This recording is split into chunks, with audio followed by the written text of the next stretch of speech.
And my friend thinks, well, I don't want to go there because you know what? I don't want to ruin their parade.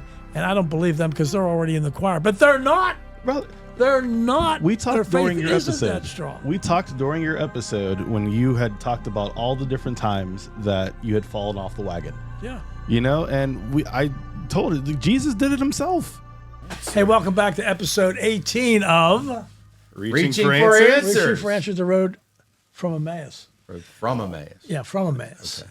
We got hit in the face with a 2x4 after the last episode 17 when I, of course, gave my affirmations and my story about things that have happened in my life, and we called that one Confessions of an Atheist. Confessions of Atheists, yeah. Yeah, which was Jordan's idea for the name of that because it was really cool because the confession was one of the affirmations, right? With Part of Father the story, Fried. yeah. But then a friend of mine who will go unnamed, okay, well, I said, why don't you just take a look at this because he had essentially the same life I had before I went to the Emmaus retreat. He was raised Catholic, right? Fell away from the faith, right? Most of his life, right? He's a younger guy than me, but who isn't? But then he got to that point, and then he was interested in what we were doing here, so he watched that episode. And I'm thinking, well, it's perfect because he kind of has turned into an atheist, was Catholic, didn't really have a lot of problems, and doesn't in his life. And I figured, well, he would go, whoa, like, I'm going to give that a try. Interesting to me and all that. And he said, I said, give me the unvarnished truth. And he said, hey, Bob, he said, kind of, it didn't help me at all.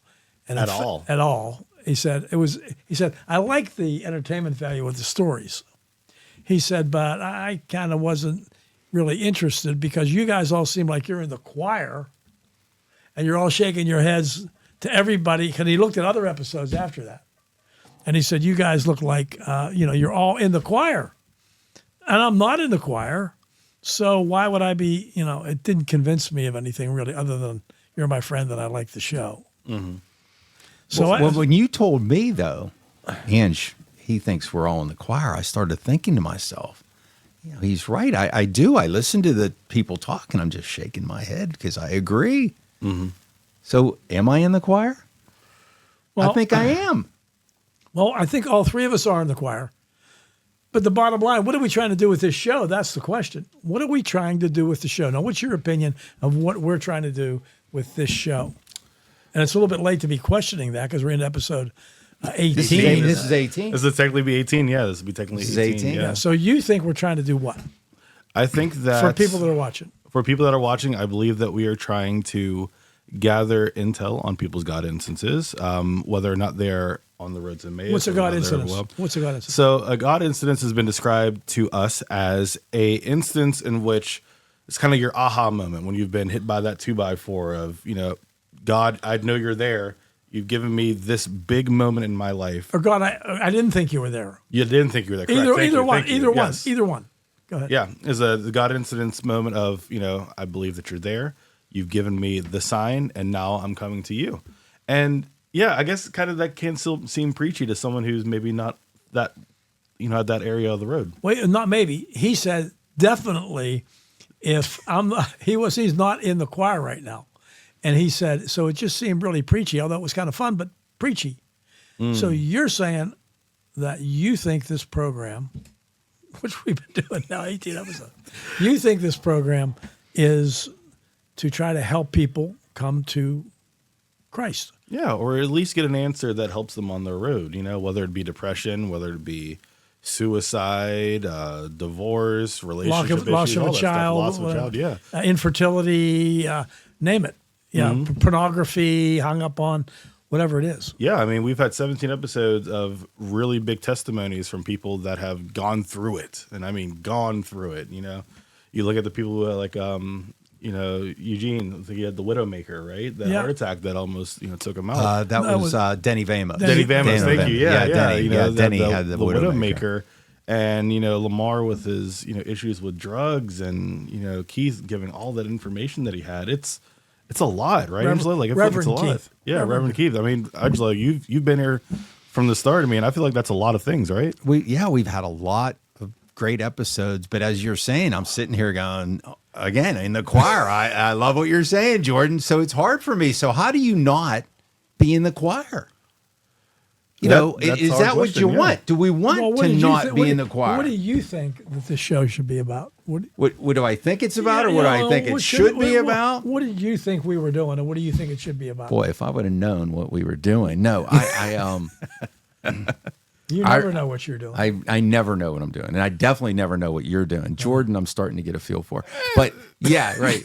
But for me, it was about the God instances in people's lives and sharing those stories where God did something in your life, and maybe He's doing the same thing in my life, and I don't even realize it.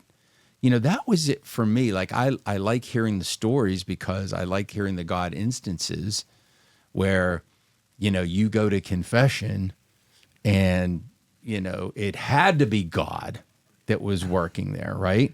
And then I'm thinking about the time that I'm in line at confession, you know, and when the things happened to me the same way. So I'm thinking about the same God instances that I didn't realize were God instances. So for me, it's that. And you weren't necessarily in the choir at that time. I mean, you were there. You said you were, you had faith and all that. Yeah, But did you? But did you? Until those things happened. I think I did, but you don't know. So I think faith, you just keep growing in your faith. I always felt that way. So I guess I am in the choir. You've always been kind of in the choir. I've always been. So I've always, you know, born and raised Catholic, cradle Catholic. We've heard that all the time. But, you know, did I struggle with things? Absolutely. Was I having problems? Was I having issues? Did I have challenges in life? Absolutely. Okay, but the show's not for you. Right. Well, So who do you think the show should be for, and who should we have on the show? Who's it for? but again, back to, I thought it was about God instances. I thought it was about sharing those instances. And I thought it was about helping people realize, oh, well, that's me. That's happening to me. I can, you know, that could happen to me. That did happen to me, you know, or as Jordan said, hey, I struggled with drugs. I struggled with alcohol. I lost a child. You know, we had miscarriages. We had things that have occurred. You know, I had an instance at confession. That's what I thought the show was about, that we were going to share those stories and help people realize That had the same kind of situations. and help people realize, hey, God is working in my life too. And maybe I didn't realize it, or maybe you did realize it. Well, as far as I'm concerned, you got yours, you got your answer. I thought that we developed the show originally so that other people that are watching would see what we were doing at the time, no matter where we were in our life. Then they would have God incidences, right? Whether they were in the choir or not in the choir, to eventually make their own mind up if they wanted to get in the choir, if they weren't, and how to do it, and how do you get these affirmations that help prove to you that there is a God. That's what I thought we were doing. But he said he wasn't getting that. And I respect that, because he's, you know, your friends will all, you know, tell you what you want to hear. Hey, it was great. Angelo was great. You know, well, we don't want to hear that. We want to hear what you need in order to do three things. And so we'll go over those three things. They're right behind us, and they've been here all along. Angelo, why don't you explain what retreat, rethink, and reboot means? Because that's one whole person that we're trying to reach. And my friend thinks that they're the only people that we're reaching because they're already in the choir. They have problems, they have issues, they have whatever, but they're in the choir. So explain what this person's like for the most part, because that's pretty much you. Yeah, so it was me. Yeah. You know, I thought I was already there. Mm-hmm. You know, I thought I didn't need to go to a retreat. I believe in God. I go to church. I do some good things. I read the Bible every once in a while. I pray. So I thought I was there. So then you start to realize, wait, maybe I need to rethink this. You know, maybe I need to get re-energized, get rebooted. And just like a refresher, you go away. Go to a retreat. Yeah. If you're working out, you go to the camp for 2 weeks once a year in order to do your chin ups and your push ups and your pull ups, and it kind of refreshes you. Right. That was That was you. That was me. And we That want to was reach me. those people. Right. So the guys who think they're there, or maybe they're just sitting in the pews, they're going to church, but they're just not getting anything. Maybe they just like Or stale. I wanted to be. I said, man, how can I be a better husband? How can I be a better father? How can I be a better son? How can I be a better friend? How can I be a better follower in God? That's what I felt like. And so I Choir. wanted to be better. Okay. So and I figured, okay, I'm going to reboot. I'm going to go on a retreat. And I went kicking and screaming. I didn't want to go, right? But I went. So this show is for those people. What we're doing right now is for those people. Right. And we want pushback on that from those kind of people as to why it's better than any other retreat, or not that it's better than, No. but it's one more proof, one more way to refresh, rethink, or reboot. That's you, and we want those people. And we're going to interview those people moving forward. Right. Number 2 Yeah. are people that are reaching for answers. And that's the name of the show. I was reaching for answers. That's where I was. And those same people that are here, sometime in their life are there. You share some of these. But a person that's reaching for answers isn't so much in the choir or in the choir at all, meaning they don't really have a strong faith. They may not believe in God at all, or they may have sincere doubts. And they're reaching for answers. Why do I have a hole in me? Why do I feel like I'm empty? Why do I feel depressed because I think that this life is all that there is? Why am I not happy? I'm reaching for answers to those questions. And where are the answers? I haven't been able to provide them for myself. So is there really a God? Is he up there? If he's up there, how do I get in touch with him? How do I bring that into my life? That's what this show's about. That's for anybody that's like that's reaching for answers, okay?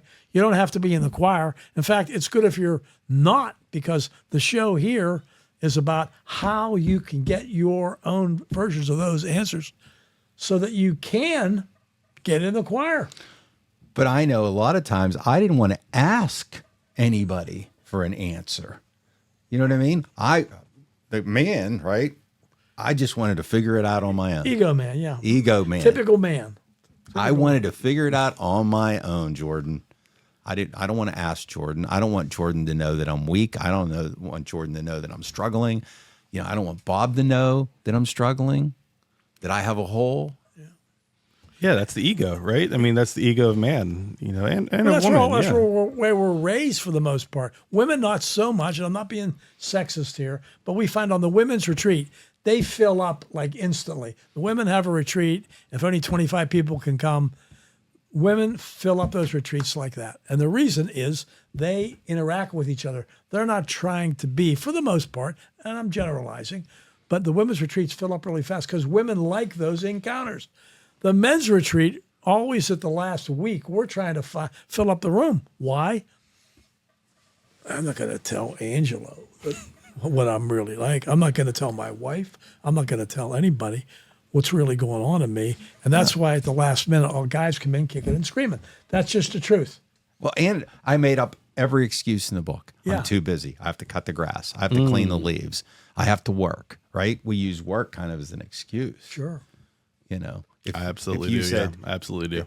But this show, Well, I mean, does that happen to you? Oh, 100%. I use work as an excuse all the time. I mean, I've missed several Sunday services as a musician, which is pretty crazy to think because, I have work in the morning. I have a 2 a.m. shift. It's not going to end until praise and worship starts. I should just, I can't make it in time, so I'm just not going to come. I'm just going to go home and sleep. God would want me to rest. God rested on Sunday, so why can't I, And I feel like we as men, we have an issue of just getting in our own way when it comes to that. Whether it's like coming for an answer, whenever we're reaching for it, we don't want to reach for it because we think we have the answers. We have the ego, we've been raised to. and we don't want to admit that we don't. Exactly, yeah.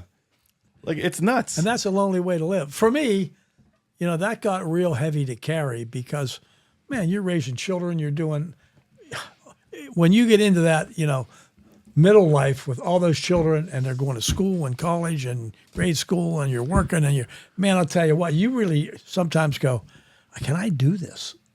And can I do it myself? And you're supposed to be doing it yourself because you're the provider. We were just talking about that on the way here, about how younger people get into, new jobs and new opportunities, and they're afraid to ask anybody because they don't want anyone to know that they don't have all the answers. Absolutely, yeah. And they're not sure of themselves. they're not sure of themselves. They And how don't can you admit have that. all the answers? I mean, it's impossible. I mean, I relate to that fully. I relate to that. That's that's the millennial generation, the millennial Gen Z, and all for. But it was my generation too. And When it was my generation. when I was that age, Jordan, I didn't want to ask any questions. I didn't want anybody to know what I didn't know, and I didn't know what I didn't know.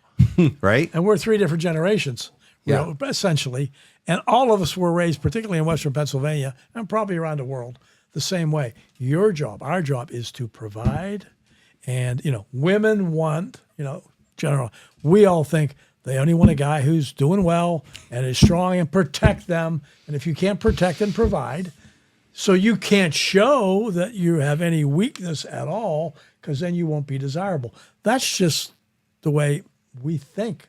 Most men think. Now, for you guys out there that don't think that way, you don't need to watch the show because you're already in good shape, right? But if you're reaching for answers, this is a place where you can get them and find out if there really is a God as far as you're concerned by listening to other people that are reaching for answers as well. Then there's a third group. Okay. And by the way, the reaching for answers people, so many of them are in church every day. go to church every week and don't believe it at all. They're doing it for the kids. I don't believe in this at all. Checking the box. But check them. I want the kids at least to have a shot. I don't want to tell my wife, but you know what? Or my wife and I both know we don't believe in anything, but we want the kids to at least feel like they're with their friends. So that reaching for answers, a lot of them are in the church and they're not in the choir at all. And I certainly was not in the choir at all. I was a flat out atheist. Wow. But I was, You're going to people church? thought I was in the choir. Oh, Bob, what a great stand-up Catholic he is. I was the furthest thing from a stand-up Catholic. It's so wild to think. Is it wild, isn't it? It is. It's wild because like look at you now. You were an atheist before, and now you're here. And that's what my friend. That point? That's what my friend said. My friend said, who watched it. He said, "So, but you didn't explain that, Bob." No, I thought I did, but he, and we got to believe him because that's who we're talking to. So he's right, not us. I was preaching. I wasn't explaining that I was as lost as anybody that this hopefully. We want people that A, are trying to reboot, but B, are just seriously reaching for answers. And then there's a third type. And the third type is where you were once in your life, okay, when you went through depression and all that. And that's people that are just overwhelmed. Forget the church, forget rebooting, forget reaching for answers. You're worried about living. This show is for those people as well. Talk about that. And I mean, it's something that I still struggle with to this day. It's not something that goes away. And I think that's something that a lot of people forget or don't understand is that it's not like an on-off switch. It's like when you have depression, you have depression. That's just what you go through daily. And, I was blessed and lucky enough to get preachy a little bit. I was blessed and lucky enough to have a parent, my mom, who brought me to the church and was like, this is the answer that has worked for me. Maybe it'll work for you. And, it doesn't work for everybody. And I understand that and I can accept that. For me, it works. For you, it may not. I don't know. But, being overwhelmed is something. It's one of you talked earlier, Angelo, about, you have the answers. You don't want to give up you don't want to, be a burden. To this day, I still have trouble asking for help. It's hard, to feel that you're alone and that, maybe I should just continue to be alone because then I'm not burdening other people. I go through that every day and it's hard. You know what's funny though? What makes me feel good is when somebody asks me a question or asks me for help. And do you feel that way? It's his own reward. Yes, absolutely. If I ask you for help, you feel good. If I ask you for, hey, Bob, tell me about, I'm going to tell. So, and I know that in my heart that I feel good when people ask me, but yet I hesitate to ask. What is it? I don't want you to feel good, Jordan? Think about it. And you're you in know the what I mean? And you're in the choir. And I'm in the choir. So yeah, I'm in the choir, but I need to get my brain around, look, when I ask Jordan for help, Jordan's going to share, and that's going to make Jordan feel good too, right? And I think I forget that sometimes. I'm there, I don't want to be weak. I don't want Jordan to think I don't know, you know. My mom would describe that as the enemy. Yeah, you know, that's the enemy. You know, Yeah. that's constantly, you know, trying to kill, steal, and destroy. And I think, you know, in therapy, they give you those words of affirmation, you know, where, you know, I am somebody. It's okay to feel upset. It's okay. You to were feel in bad. therapy? Yeah, yeah. That's Oh, a you were in therapy. Yeah. You know what? I can't respect you anymore at all, Jordan, because you were in therapy. What a horrible thing. Yeah, it's wild to think. That's the way we think. Yeah, there's That's a the way men stigma think. to it. Yeah. Oh, yeah, people won't tell you. People I'm that in are therapy, watching, right? Yeah. There's a stigma to therapy. There's a stigma to medication. All that stuff. You know, it's like, oh, you need that stuff. You should just go into a halfway house or something, or a loony bin. Or you should just suck it up. Yeah, You should just suck it up. And that's killed more people, I think, than anything over the long haul or instantaneously. You know what? Just be a man. Just be a woman. Just suck it up. That's your job. You're a provider. That's killing. That's everybody. scary That's because scary. then you do get, I'm overwhelmed. Yeah. But you know, guys, and we've talked about this before. I teach 14-year-olds, and 60-70% out of 150 have issues with anxiety and depression. Wow. That's Think That's about too that. much. And so, where do they turn if we don't accept people, right, with their weaknesses and let them tell us their weaknesses, boys and girls, right? I think what we've learned from this show is that we've learned that people turn to drugs, alcohol, women. You know, everyone has Pornography. pornography. They Yeah. have their vices because it's that quick high.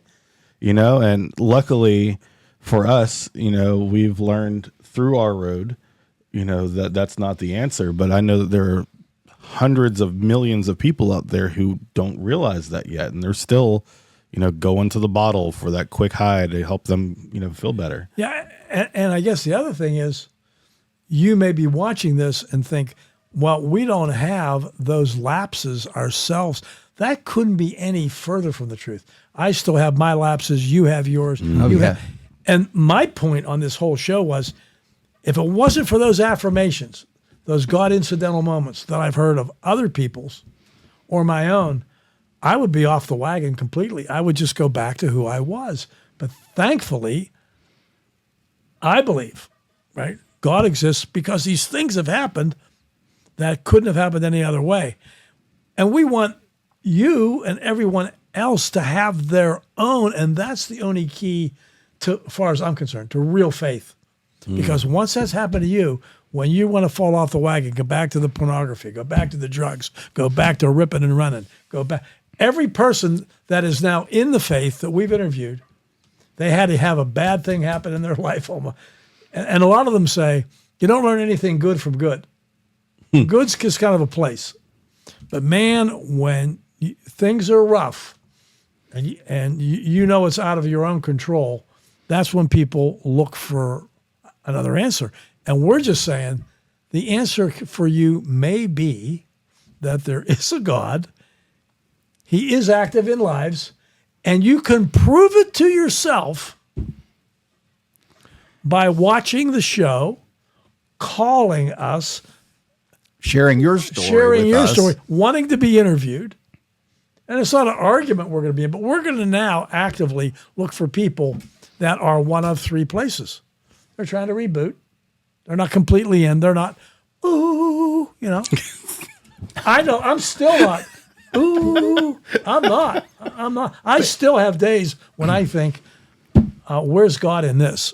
Really, I don't think I believe in God anymore. I still have those days. I think that's normal. I don't think I know anyone that's 100% always. Ooh. For real.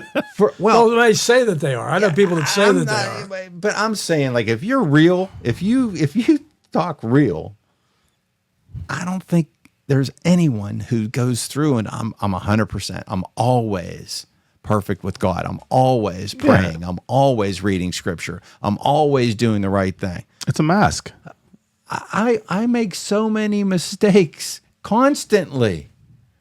And by the grace of God, I get through it, right?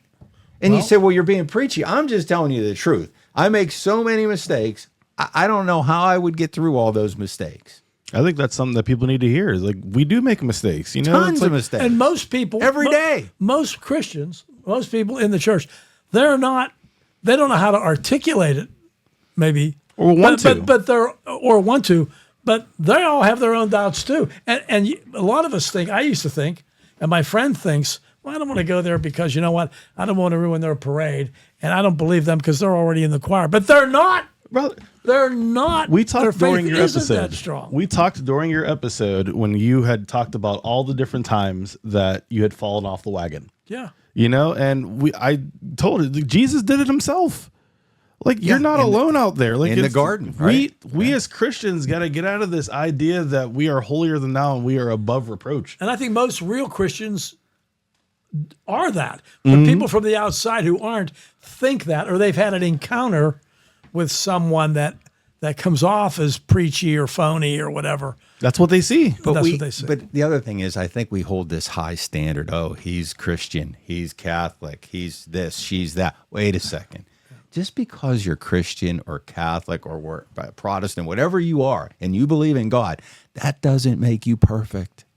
I think in the reverse, I think if you are Christian, the only reason that you are, except when you're young and you're just getting through it, is because you know you're not perfect. That's the only reason you are, because you go, wait a second, how am I going to get out of this jam? But we hold people to a high standard. I've heard people say to me, well, what kind of Christian is he? You know, he did this or she did that or what? Whoa. We're still Christian. We just mess up. Yeah. You know, we still make mistakes. And I think we have to understand that just because you are trying every day to be a good person, you are going to mess up sometimes. And for me, I have to turn to God. I would even say, if you want to find a bunch of people that will admit that they've messed up, if you want to find and people you can talk to about your own messed up, and people you can just let it out with, that's when you go to church and make friends with those people, because they are the ones that realize that. That's why they're there. They're not there because, ooh, things are perfect and I'm going straight to heaven. Most Christians do not believe that. And they realize that's why, if he's up there, if he's up there, that's why God was sent down here to say, hey, look, it's okay. You're forgiven for all those things. You got to keep going. You got to stay on the wagon, right? You got to get up on the horse. You got to get, Well, I had someone tell me that church isn't for the healthy, for the people that got it all good. Church is the emergency room, man. It's the trauma center where you are struggling. You are in pain. You have problems. You need to be healed. Yeah, I used to think, you walk into church when I was an atheist and I'd go because of somebody else's confirmation or whatever it was. You see somebody in the back of the church and they're sitting there like this and they're like in deep thought. And I used to think, well, they're really good Christians. What I found out is most of those people are in a real tough situation and they're just there reaching for an answer because they don't. Yeah, they're not, oh, I'm so holy. They're like, oh man, I am such a screw up and I've got to figure out how to get through this. Can you help me, Lord? If you're up there. That's what this show's all about. That's what I think. What do you guys with that? Angelo, yeah. Yeah. I mean, I think that's what the show's about. I definitely think that's I go back to you, specifically your stories where you saw God, you prayed to God, things happened to you, and then you just went right back. Yeah, and I never saw them. Well, I saw action. You saw action. I saw action. They just seemed like they were so ridiculous that there was no level. But you prayed for things. Save my baby, let my baby live. Yeah. Right? Yeah. Baby lives. And it wasn't 1 pound, 4 ounces, right? Big as your hand. Yeah. But the people that are out there right now will say, "Hey Bob, what if the baby died? Would you still have been?" I don't know the answer because the baby didn't die. Right. But I would say now today, I don't pray when I do. I don't pray to save the child. I pray that God has a bigger plan, because here's another reason why I think that this is valuable. If indeed you don't have faith, Let's say we don't have that. There is no heaven. It doesn't exist. What's life like then? What is your life like if you think this moment is all that there is? Got to be a pretty hard life. Got to be pretty depressing. Is there hope in that life? Is there any hope? Yeah, you can't be hope if there's no faith. Yeah, I agree. And if I get cancer, and do I pray to be cured? Well, yeah, sure I do. If things are good in my life, some people say, "Lord, take me," because if you believe there's something better after life than this life, what better thing is there than that? If you have faith, then you believe this isn't the end. Wow, that's pretty cool, right? And I would rather have that feeling going all through my life.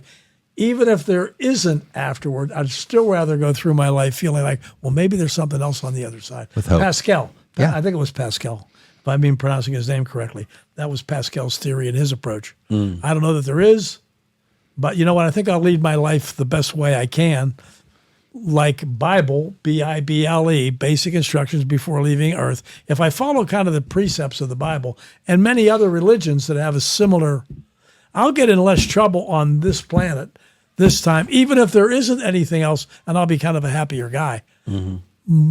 Yet, if there is, I'm at least set up where I might be living eternity in heaven. But if I don't, and I just completely discount it, then there's no shot on the other side. For the most part, that we know, as far as we know, there's no shot. It could be a really bad other side if indeed we believe what it says in the Bible. Yeah. If we believe what it says in the Bible. And I'm just saying that. There are times I don't believe it. You don't believe in hell? No, there's times I don't believe that there is an afterlife. Oh, okay. Still, there's times when, boy, if it wasn't for those affirmations, I'm trying to help you guys have. That's why I want you so desperately to have them, because I know without them, I'm cooked. I mean, so why is it important that they have their own affirmation? For just this reason I've discussed. You don't really. If you talk about beating your depression, if I talk about filling that hole in my life, if you talk about how you feel better when you're helping people out, if Frank talked about beating cancer and his addiction, and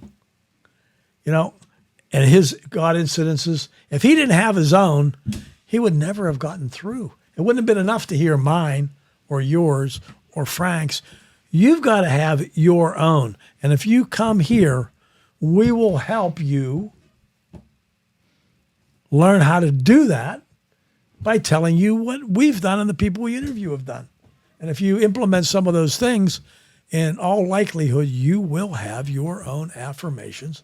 And you don't ever have to watch this show again because you'll have your own affirmation. Or you'll come and we'll interview you and tell us.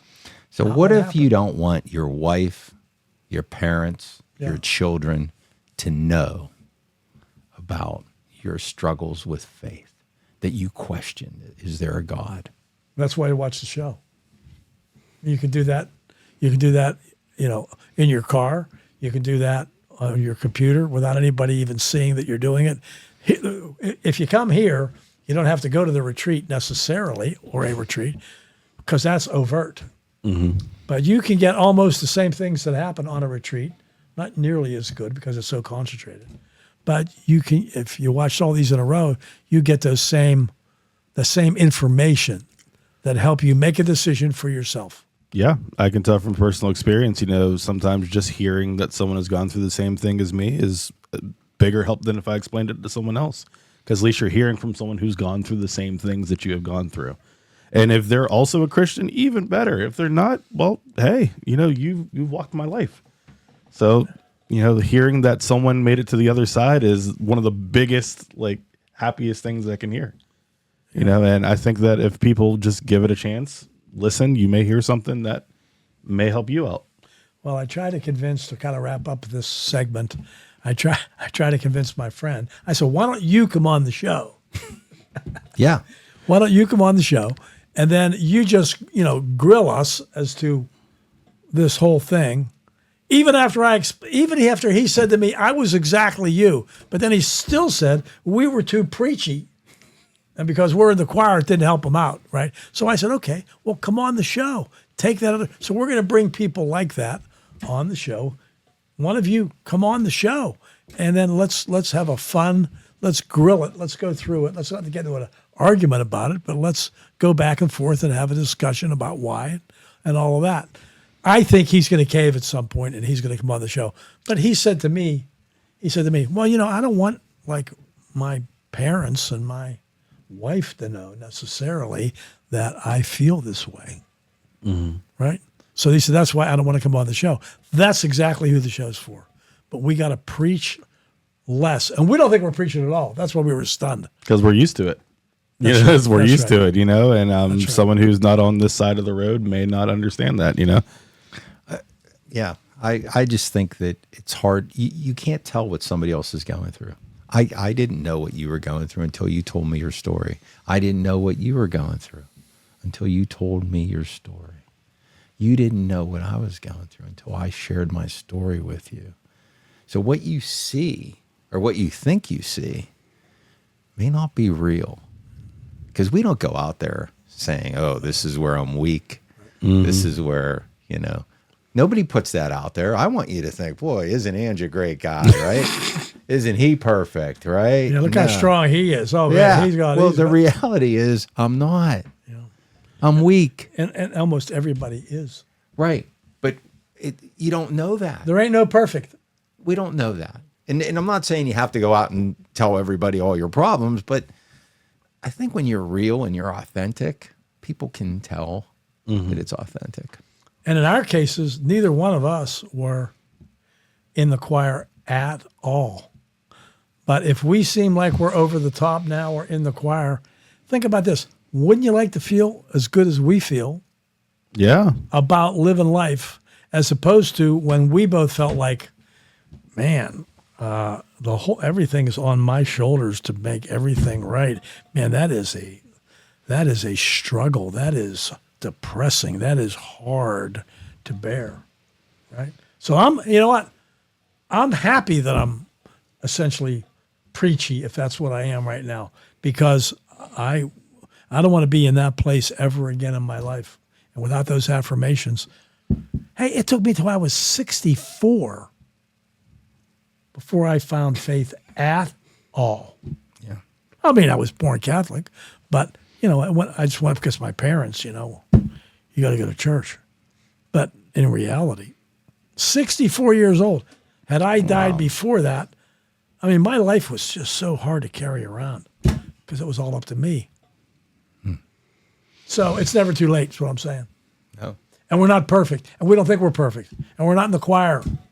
So if we come off that way, discount it, but maybe learn the lessons from how you can have your own personal affirmation. And that's a wrap on the show, except for what do you have to say to wrap it up? I mean, look, you guys aren't alone.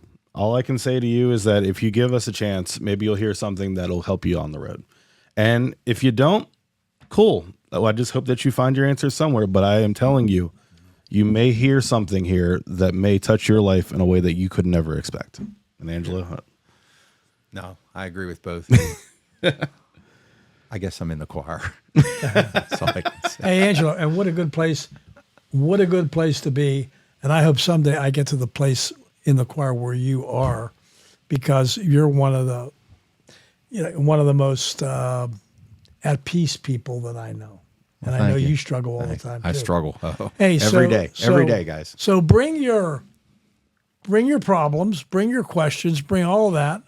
Bring the real serious, overwhelming questions. Reboot, tune in, listen to these interviews. We'll try to make them as short as possible. We'll try to make them 40 minutes. We'll try to do that if we can. Some of these people's their lives are so interesting that we get into it and it takes an hour sometimes. But that's a wrap. That's it. That's it. See you next time. Reaching for answers. Yeah.